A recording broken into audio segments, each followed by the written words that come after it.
Olá amigos, esta é a nossa 12ª videoaula da disciplina Literaturas Africanas de Língua Portuguesa. Antes de iniciarmos, eu gostaria de fazer um pedido a vocês.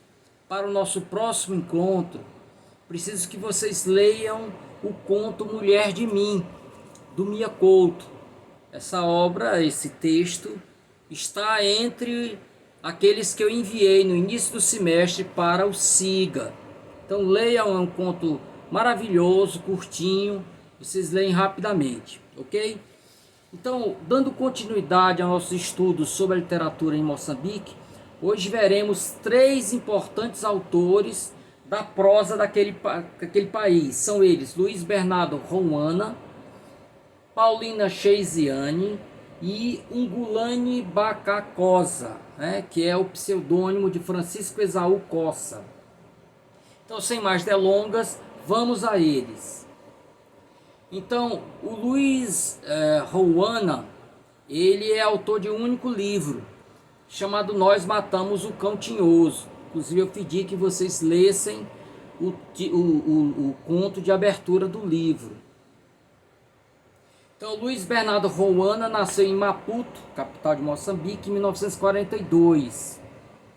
Cresceu em Moamba, no interior, onde seu pai trabalhava como intérprete. Aos 17 anos, foi para a capital estudar jornalismo. Seu talento foi descoberto por José Craveirinha, famoso poeta moçambicano. Em 1964, guardem essa data, Rouana se tornou um militante da Frente de Libertação de Moçambique. Ele acaba sendo preso e na prisão ele escreve exatamente esse livro, Nós Matamos o Cão Tinhoso. Então, em 2014, quando o livro completou 50 anos, 2004 ou foi 2000? Bom, em 2014, houve uma celebração do livro, é isso mesmo, 2014, façam as contas vocês que eu sou das humanas. Então, em 2014, houve celebração desse livro no mundo todo. Vários congressos, e falando sobre esse livro, a importância do livro. Nós vamos ver por quê. Então, ela foi publicada em 64, é composta por 7 contos, mas depois foi incluído mais um conto. Anos depois, foi incluído mais um conto. Todas as narrativas acontecem antes do início da luta pela independência e mostram formas tímidas de resistência.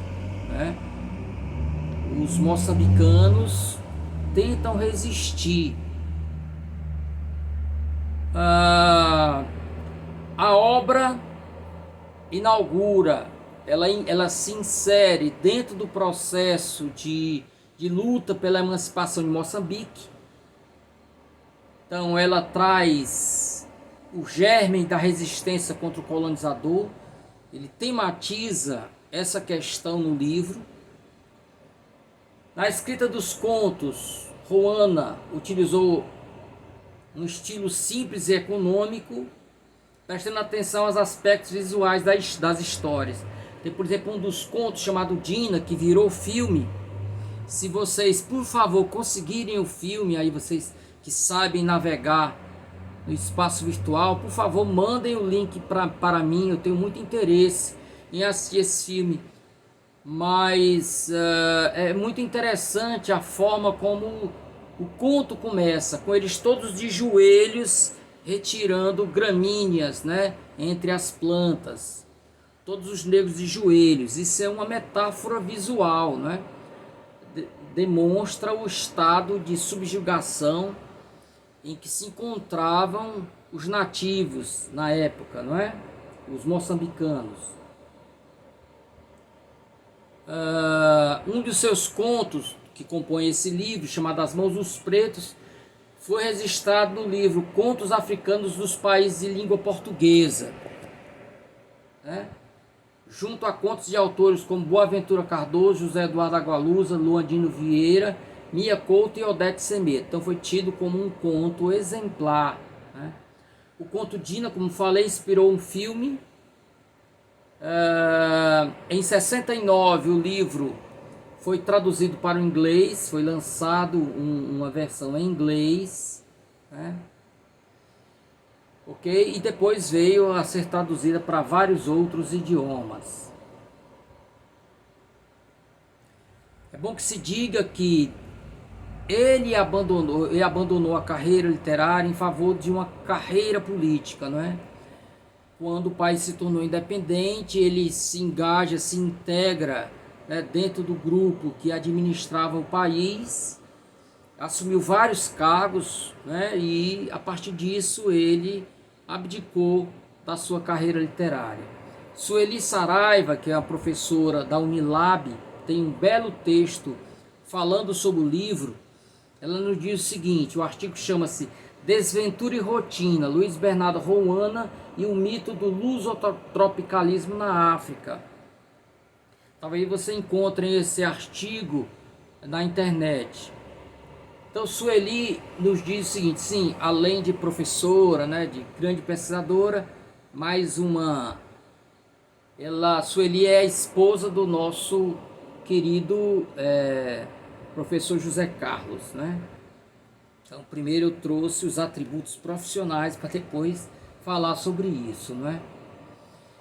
Então, ela diz o seguinte nesse artigo dela: pelas vozes narrativas dos contos de Roana, revela-se um quadro social onde o lugar de cada indivíduo e grupo, desde a infância até a velhice, se encontrava previamente definido e sempre em prejuízo dos africanos, fossem eles negros ou mestiços. E aí ela começa a navegar pelos contos. Um panorama sombrio vai se desvelando em jogos de meninice, só aparentemente ingênuos, que é o que se vê no conto Nós Matamos o Cantinhoso. Na cidadania remediada das famílias de africanos negros assimilados. Então, se você cumprisse determinadas condições, você se tornava um assimilado, não é? Então você recebia uma casa dentro dos modelos, né, próprio para a família assimilada. Nós já falamos sobre isso, mas só para lembrar. Para você ser assimilado, você tinha que saber ler e escrever o português, ter uma religião, leia-se, ser católico. Você tinha que ser casado, significava você ter recebido as bênçãos na igreja, né? Então, você tinha que ser também uma pessoa ordeira, significava não se insurgir contra o colonizador, contra a metrópole. Pois bem, então nós vamos ver cada um desses contos, estou só lendo aqui rapidamente. Na coisificação da pessoa, é o que se vê em Dina. Na miséria, no racismo e na juventude, vê-se isso em A Velhota. Na visão estereotipada e desumanizada do africano negro, vê-se isso no conto As Mãos dos Pretos. E na exploração do trabalho e expropriação de terras, vê-se isso no Inigo Intimo. No entanto, em todas essas narrativas estão latentes o sopro da resistência, aquilo que eu falei. As pessoas já começam a manifestar o seu descontentamento pela condição, só que eles não podem fazer nada. Então ainda é potência, não virou ainda ato. Então potencialmente eles já trazem o germe da luta armada. Pelas rememorações dos narradores, ressurgem lugares, personagens e eventos do cotidiano colonial, em um tempo não muito distante daquele em que se narra. Então vamos aí ver o resumo de cada um dos 7 contos. Vamos deixar Nós Matamos o Cantinhoso por último, que foi o conto que vocês leram. Então o primeiro conto, Inventário de Imóveis Jacentes, é simplesmente um menino chamado Ginho, que é de uma família assimilada, descrevendo a casa dele. E quando ele vai descrevendo a casa, você percebe a inadequação daquela casa para aquela família. Então aqui nós temos uma crítica à importação de modelos inadequados para aquela vida africana, o colonizador impondo seus padrões culturais. Então, eles, por exemplo, tinham que manter revistas, só que as revistas estão desatualizadas, né? Para poderem mostrar que eram assimilados, sabiam ler e escrever. A casa pequena para a numerosa família de pai, mãe e 8 filhos, né? Então o texto mostra as contradições do processo de assimilação, em que o esforço do negro de se ajustar à cultura do colonizador não se converte numa real integração. Okay? Então há, por exemplo, o empregado negro que, por não ser assimilado, dorme com o cão numa palhoça no quintal, né? Então mostra aí essa relação do colonizador com os nativos africanos. Aqui tem um trechinho, pessoal, que cada um dos contos eu trouxe um fragmento. O terceiro conto, já que eu pulei o primeiro, chama-se Dina. É um conto que eu julgo um dos melhores do livro. Então nós temos ali um negro chamado Mandala. É um velho que trabalha na cultura, lá na agricultura. Trabalha na fazenda de um homem branco. E em torno deles os capatazes, né, que controlam com mão de ferro a hora de comer, a hora de beber água, essas coisas todas. E aí eles estão naquela faina quando de repente chega uma negra. E aí começa a conversar com o feitor branco e o feitor branco o leva para o mato para ter relações sexuais com ela. E essa negra é simplesmente a filha do Mandala. Como Mandala não tem condição, porque ganha muito pouco, de sustentar a família, a filha descobriu na prostituição um meio de ampliar a renda familiar. Então todos se revoltam quando percebem que é a filha dele e querem bater no feitor. E olham para ele só pedindo a autorização, mas ele sabe que se desse autorização, todos eles seriam severamente punidos. Então o homem branco, que deitou-se com a filha dele, traz uma garrafa de vinho e entrega para ele, para mostrar que o negro estava no estado de sobrevivência, quer dizer, ele não iria resistir. O negro olha para todos e acaba tomando aquele vinho que cai pelo corpo, né? Tomou só por tomar, para não ter uma insurreição ali. Então toda a fúria dos negros para com o feitor são agora voltadas para ele, porque ele acaba não permitindo que ele se rebelasse.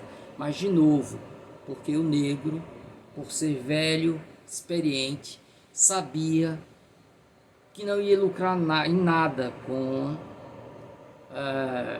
o linchamento daquele homem branco. O quarto conto chama-se A Velhota. Um rapaz surrado pelos homens brancos vem para casa e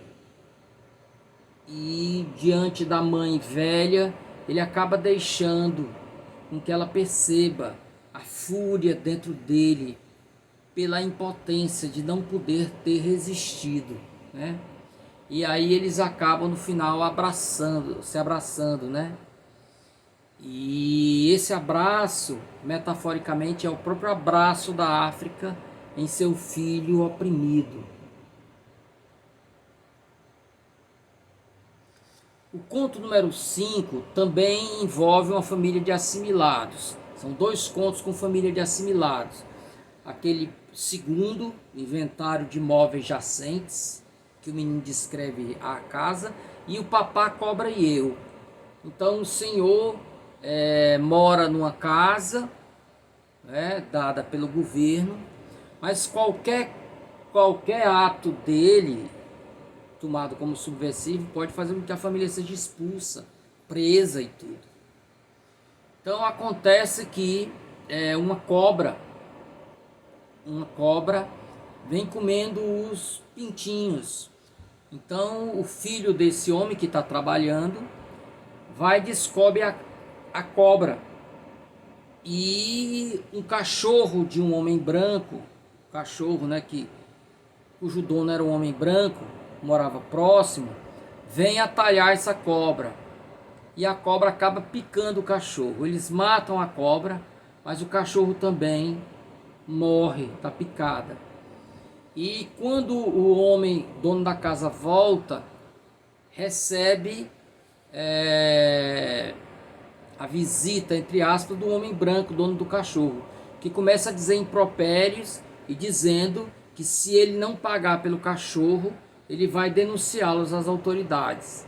E ele acaba baixando a cabeça e aceitando, o que gera uma revolta nos filhos, né? Então, de novo, como no conto Dina, os filhos não percebem o que está por trás de todo aquele processo. O penúltimo conto chama-se As Mãos dos Pretos. Um menino negro começa a perguntar por que falam tanto por a origem, por qual é a origem da cor negra, o fato da cor negra dos africanos não serem acompanhados da cor das mãos, porque as mãos e a sola dos pés são brancos quando todo o resto é negro, né? E as explicações que eles dão são as mais estapafúrdias, né? Uma das pessoas consultadas dizem para o menino que assim o é porque simplesmente Deus não queria que o negro sujasse a comida do branco. Então ele fez a mão do negro branca para não sujar a comida dos brancos a quem ele servia. Outros diziam que é porque os negros andavam como bichos, né? Arrastando as mãos e os pés no chão, e isso tirou a tinta. Então outras explicações dessa ordem que só rebaixam o negro são dadas, né? Mostrando aí a condição que até os próprios negros assimilaram explicações de caráter mítico que rebaixavam o negro. Finalmente, no último dos contos, chamado Ninguém, é contada a história de um personagem chamado 8. Enquanto todos os outros se revoltam porque ganham pouco, porque trabalham muito, Ninguém resolve tomar um outro caminho, trabalhar dobrado. Depois de trabalhar o dia todo, ele vai capinar um terreno junto de um rio, terreno que aparentemente não tinha dono. Então ele acredita que trabalhando dobrado, ele vai ser reconhecido pelos brancos, né? Que insensatez! Quando finalmente o campo que ele cuidou está pronto já para dar as espigas e tudo, já está pronto para a colheita, criam lá um caso, uma confusão, e ele acaba matando um cidadão que vem bater nele, e ele então o comerciante local acaba atiçando as pessoas para eles perseguirem e matarem o lavrador. Quando eu li esse conto, eu lembrei automaticamente, pessoal, de um livro que eu coloquei em cordel, chamado A Ressurreição, a Fazenda dos Bichos. Ressurreição não, A Revolução dos Bichos, ou A Fazenda dos Bichos. O livro é do George Orwell, em inglês, e em inglês é Animal Farm, quer dizer, a Fazenda dos Animais, que conta a história dos animais que se rebelam contra um fazendeiro. E entre eles todos há um cavalo chamado Sansão, que tem uma postura semelhante à de um Ninguém. Em vez de reclamar, ele se entrega ao demasiado trabalho. E é claro que aqueles que oprimem os animais batem palmas para isso, né? Mesmo depois da Revolução, os porcos tomam o lugar do fazendeiro e continuam oprimindo os outros animais. Então eles adoram o esforço do cavalo. E de tanto trabalhar, ele acaba morrendo e é levado para um matadouro para ser transformado em carne de alimentação dos cães. Ninguém. E aí voltamos, gente, para o conto número 1, que vocês leram. O conto que dá nome à obra, não é? Então, só para resumir, como vocês já leram, não tem spoiler, né? O conto que abre o livro, que dá nome à obra, descreve a morte de um cão velho doente que exala maus odores por ação de um grupo de estudantes. Então, há uma escola e esse cachorro visita sempre essa escola. Então, um branco acaba comandando os demais, entre eles negros e mestiços, a matarem o cão.